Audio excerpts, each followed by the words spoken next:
Hello everyone, आप सबका स्वागत है आपके चैनल करे पढ़ाई में। आज हम लोग डिस्कस करने वाले हैं chapter number 2 from your NCERT text book, that's chemistry part 1 class 12।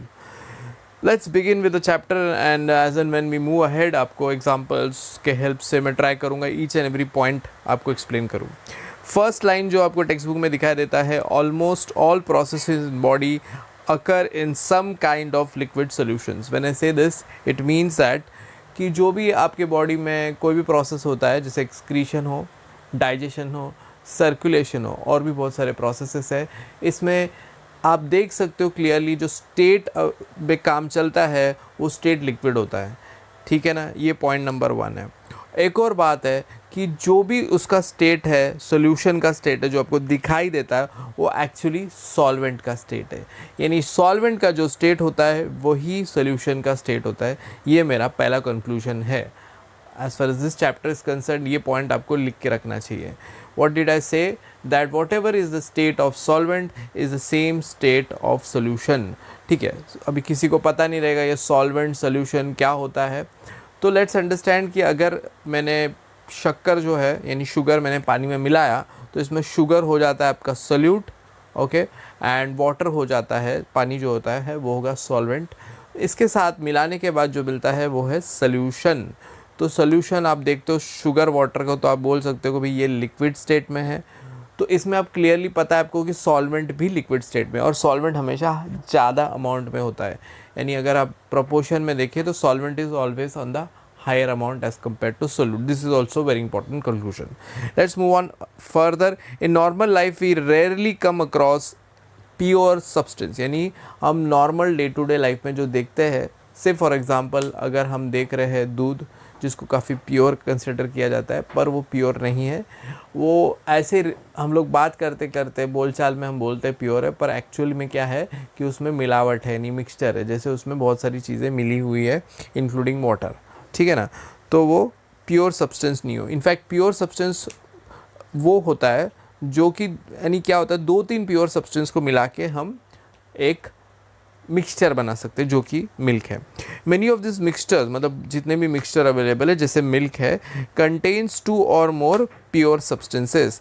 There utility और importance in life depends on their composition. तो बेसिकली प्योर सब्सटेंस हमारे कुछ काम का नहीं है। जैसे दूध में जो पानी मिला है तो शायद वो पानी हमको इतना न्यूट्रिशन नहीं देगा, पर वो मिक्सचर मिलाने के बाद वो काम आ सकता है। यानी जो इम्पॉर्टेंस है लाइफ में उस चीज़ का, वो तब ज़्यादा इम्पॉर्टेंट हो जाता है हमारे लिए जब वो मिल जाता है किसी और चीज़ के साथ। एक कुछ एग्जांपल के तौर पे यहाँ दिया है कि जो ब्रास के कॉपर जो होता है वो काफ़ी डेलिकेट सा होता है एज़ कम्पेयर टू ब्रास और ब्रोंस, और यहाँ पे जर्मन सिल्वर भी दिया हुआ है। ये तीनों चीज़ जो है ये अलॉयज़ ऑफ कॉपर है। अभी ये अलॉय क्या होता है अगर किसी को नहीं पता होगा, 2 या 3 चीज़ों को मिला के, यानी दो या 3 प्योर चीज़ों को मिला के जब हम कोई चीज़ बनाते हैं उसको अलॉय बोलते हैं। जैसे यहाँ पर देखिए एग्जांपल के तौर पे बोला है कि कॉपर और जिंक को अगर हम मिला देंगे तो हमको ब्रास मिल जाएगा। और एक और एग्जांपल यहाँ पे जर्मन सिल्वर, जिसके यूटेंसिल्स आते हैं कॉपर, जिंक और निकल को मिला के। ब्रोंज जो मेडल होता है वो होता है कॉपर और टिन मिला के। इसमें कॉपर जो है उसके यूटेंसिल्स मिलते हैं पर वो काफ़ी डेलिकेट होता है, इसलिए उसमें थोड़ा मिलावट करके हम यूज़ कर सकते हैं जिंक। तो वो जो उसको ब्रास वेसल्स भी बोलते हैं। ब्रास के ये भी आते हैं, कुछ शो पीसेस भी आते हैं, ब्रोंज के भी आते हैं, जर्मन सिल्वर के यूटेंसिल्स आते हैं। तो ये मेनली इसका यूज़ जो है काफ़ी अच्छे तरह से हम कर सकते हैं as compare to the pure form में, ये बोलना चाहते हैं। फिर आगे बढ़ते हैं, 1 पार्ट पर मिलियन क्या होता है भाई? देखो 1/10 यानी 1/10 तो आपको क्लियरली पता है क्या होता है। 1/100 भी आपको पता है। 1 ppm यानी क्या होगा? ppm हमको पता होना चाहिए क्या होगा। तो वो ppm समझाने के लिए मैं क्विकली आपको लिख के दिखाता हूँ कि क्या होता है 1 ppm। यानी अगर मैंने क्या किया, 1/10⁻⁶ लिख दिया, 6 यानी 1 के साथ 6 0, तो वो होता है 1। ये देखो 10⁶ को मिलियन बोलता है।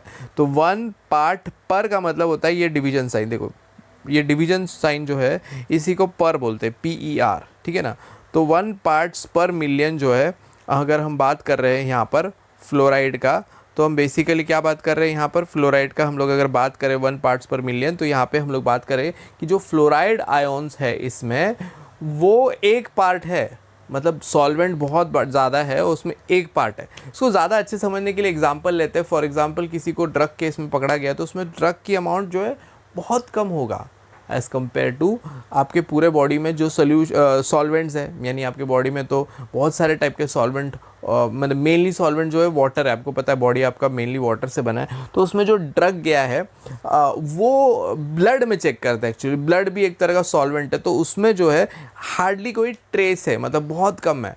तो वो पकड़ा जाता है कि भाई इसमें इसके बॉडी में ये इतना ppm ट्रेस मिला है, क्योंकि बहुत कम है। तो जब बहुत कम होता है तो हम ppm यूज़ करते हैं, वो उसका यूनिट है। तो ये पहली बार बहुत लोगों ने देखा होगा, इसलिए मैंने एक्सप्लेन किया है। इस चैप्टर में इसको और डिटेल में समझाया गया है, तो और डिटेल में अगर समझना है तो आगे की वीडियो ज़रूर देखिए।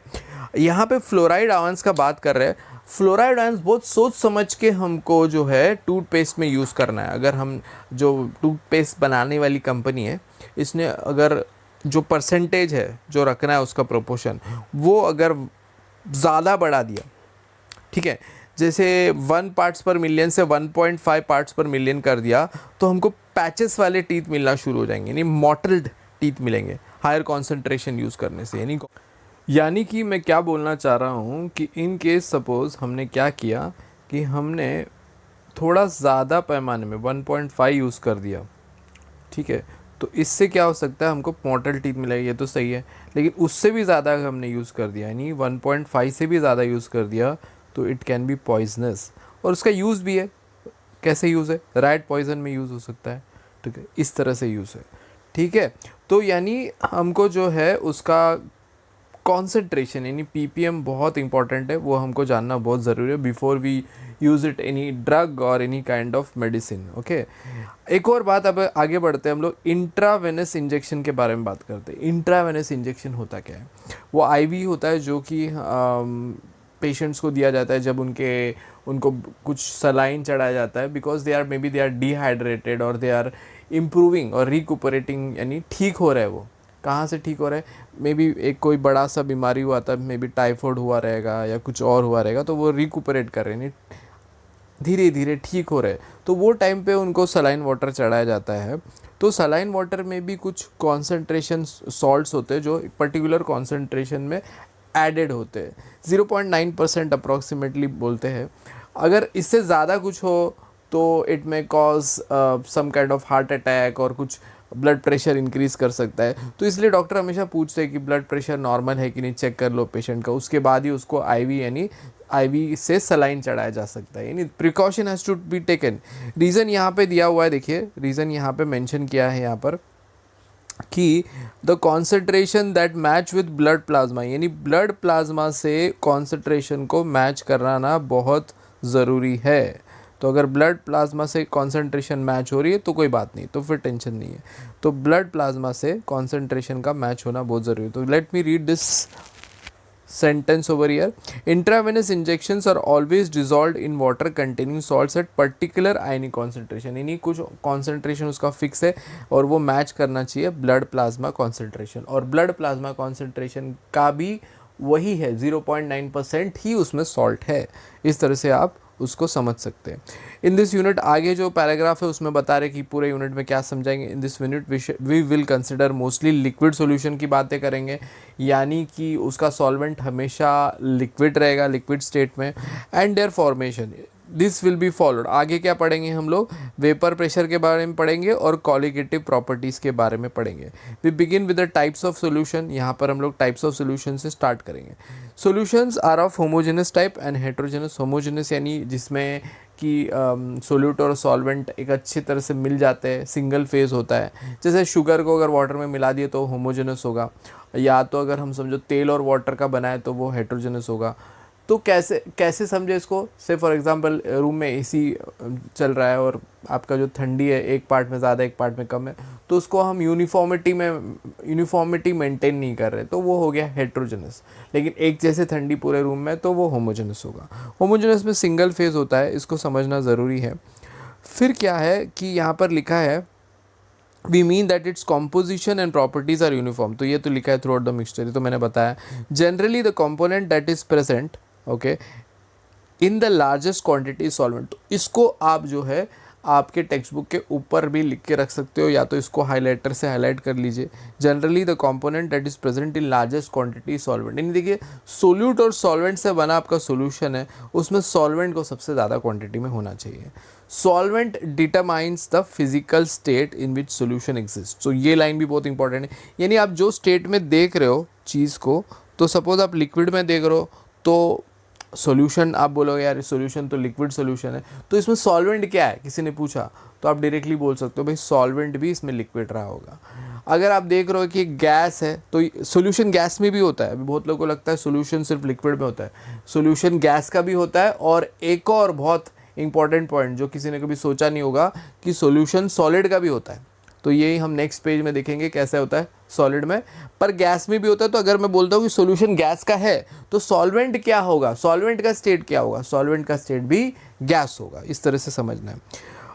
Solvent determines the physical state in which solution exists. One or more components present in the solution other than solvent are called solutes.